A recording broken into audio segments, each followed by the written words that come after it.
Hello everyone, how to solve this problem for the values of x if we have x minus 2 divided by 2 and its whole square is equals to 1, and we solve this problem for the values of x. So here we first find all the roots of this equation, and at the last we will be verify that which of the roots are satisfied over this question or which of the roots are not satisfied this question statement. Also, further we solve this problem for two methods. I hope so you like both of these methods, but if you have any other method in your mind, so please don't hesitate to write this method into the comment section. Now here in the first method we use the square root technique to find the roots of this equation. For this we just apply square root on both of the sides. So when we apply square root on both of the sides, it will be written as square root of x minus 2 divided by 2 whole square is equals to square root of 1.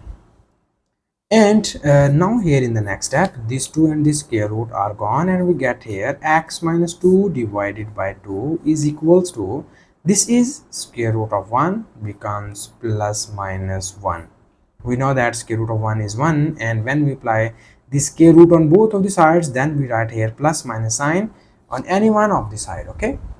And now here we write this equation as we break this equation as two cases. The first case is we write x minus 2 divided by 2 is equals to plus 1, and the second case is we write x minus 2 divided by 2 is equals to minus 1. This is the negative case.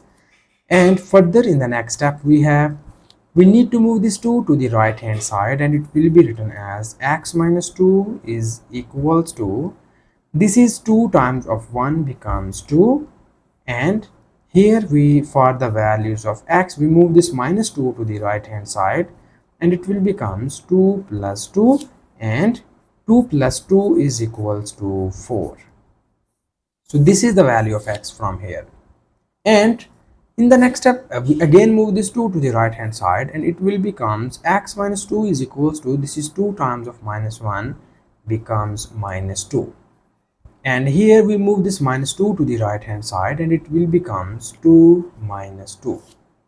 So here we easily get the value of x is equals to, these are gone, and we get 0.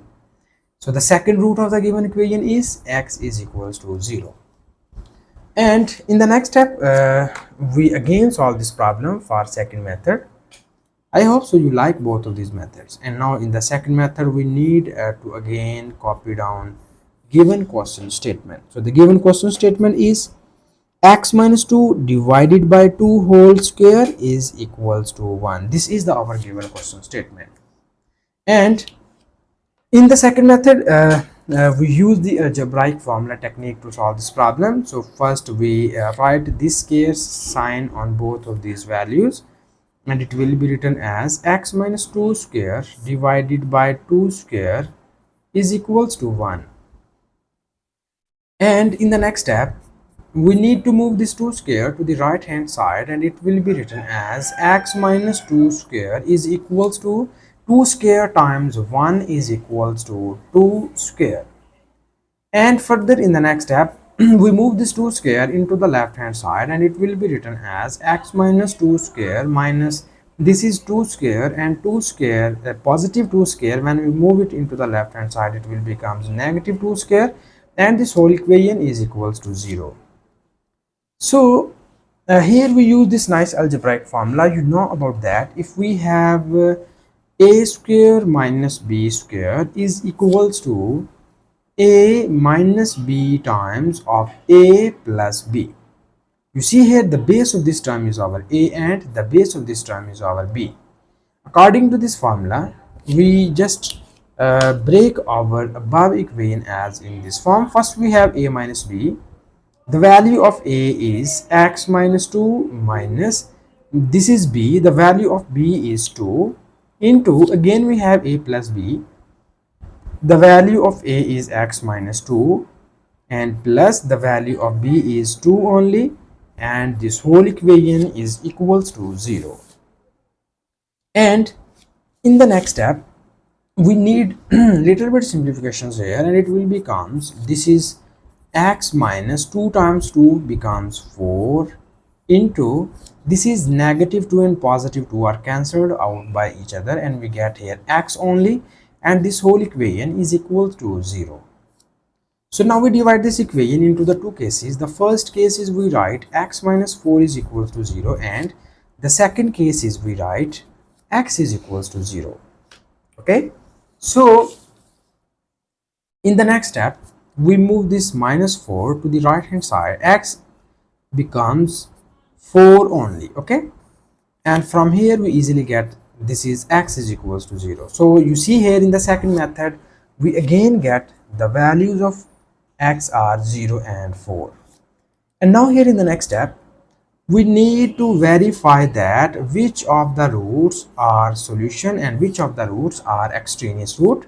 For this we need to copy down given question statement here. It is x minus 2 divided by 2 whole square is equals to 1. And here we verify above both of these roots. So in this side we verify x is equals to 4, and in this side we verify x is equals to 0. So now here first we put x is equals to 4 into the left hand side of given equation. After substituting this, it will be written as 4 minus 2 divided by 2 whole square is equals to 1 or not. This is the our claim. And now you see here we have 4 minus 2 becomes 2 divided by 2 whole square is equals to 1 or not. Okay, so this 2 is cancelled out by these 2, and we obtained here 1 square equals to 1. And now we have 1 square becomes 1 is equals to 1. So this shows that the value of x is equals to 4 is satisfied our given question statement because both of the sides are equal. So now here we move towards our second root of the given equation, and now we put this value into the left hand side, and it will be written as 0 minus 2 divided by 2 whole square is equals to 1 or not. This is our second verification. And we have this is 0 minus 2 becomes minus 2 divided by 2 whole square is equals to 1 or not. So this 2 is cancelled out by this 2, and we obtained here minus 1 square is equals to plus 1. And you clearly see that if we have negative sign appears inside the square sign, so this negative sign is always becomes positive. So minus 1 square becomes plus 1 is equals to plus 1. This also shows that the value of x is equals to 0 is also satisfied our given question statement. So it means that both of the roots are satisfied our given question statement, and finally we will be right here the solution set of the given question is 0 and 4. So this is our final answer, and thank you so much for watching this video. Please subscribe to my channel for more exciting videos.